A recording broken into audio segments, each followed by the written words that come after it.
Now, it seems a little awkward or queer to the Western people not used to this sort of performance. You know, the whole lot you'll find going, Allahu Akbar, and everyone all gone down, you know. This is, what is this? Putting the heads down and putting the bums up. What a way to pray. Now this is the human mind. You can't help it. You can't help it because you haven't done it. You see? I said, you know, this is how all the prophets prayed. And when I say that, people get the shock of their lives. I said, this is how all the prophets prayed. You get the shock because you have been reading, but you didn't catch the message. You see, I might quote from the Old Testament. I'm quoting. It reads, and Abraham fell on his face and prayed to God. And I'm quoting again. And Moses and Aaron fell on their faces and prayed to God. And Joshua fell on his face and prayed to God.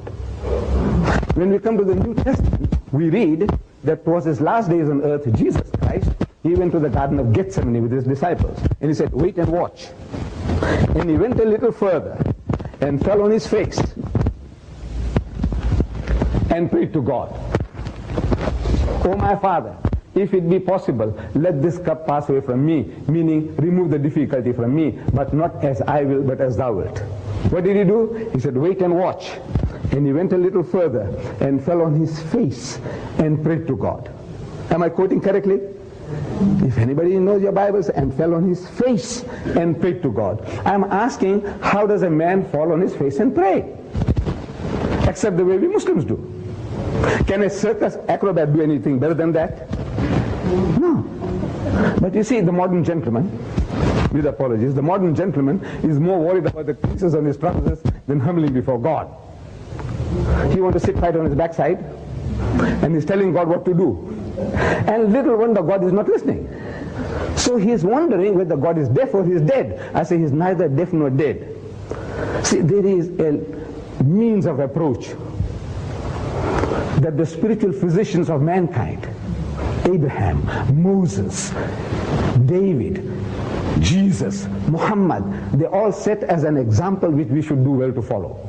But of course we are better than they, aren't we? That's what you what you're going to do that? You know, falling down like that. But this is what God Almighty, the prophets of God, they humble themselves before the Lord. Now skeptics might tell us, skeptics, you know, our materialistic friends, they say, look, does God need that? Is he hungry for that? I says, no, he doesn't need it. But I say, you need it. We need it. Psychologists, they tell us that our bodies are more directly under our control than our minds. If you can humble the body, you can humble the mind. That's what the psychologist says. You know, for example, let me give you an example, a very crude example. I want some 50 cents from you, 10 cents, 50 cents from you. So I come to you, you know, very humbly, you know, madam, you know, I'm hungry for 3 days, I haven't eaten. Please, I can have 50 cents. You see, I might be putting up an act. And once you do that, you know, even genuine tears can come out of your eyes.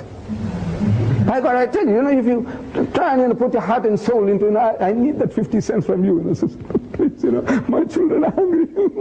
And I can shed genuine tears. Not glycerin tears, what you see in films, you know. Genuine tears can come out. You know, you put your heart and soul into what you are saying, because now, this body of yours, you can make it to do anything. And while you're doing that, the mind also falls in tune. So if you humble the body, you can humble the mind.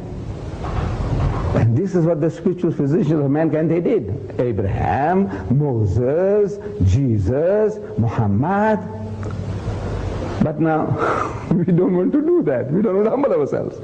So today now the Americans are going to the Hindus to learn what they call transcendental meditation. A word 2 yards long. They're learning from the Hindus. And they're paying through the noses in the process for learning transcendental meditation. I said, this is the common property, the common birthright of every Jew, every Christian, every Muslim, if they only followed in the footsteps of their own prophets. But since you have lost touch with the teachings of your own prophets, now you have to go to the Hindus and learn transcendental meditation and pay through your noses in the process.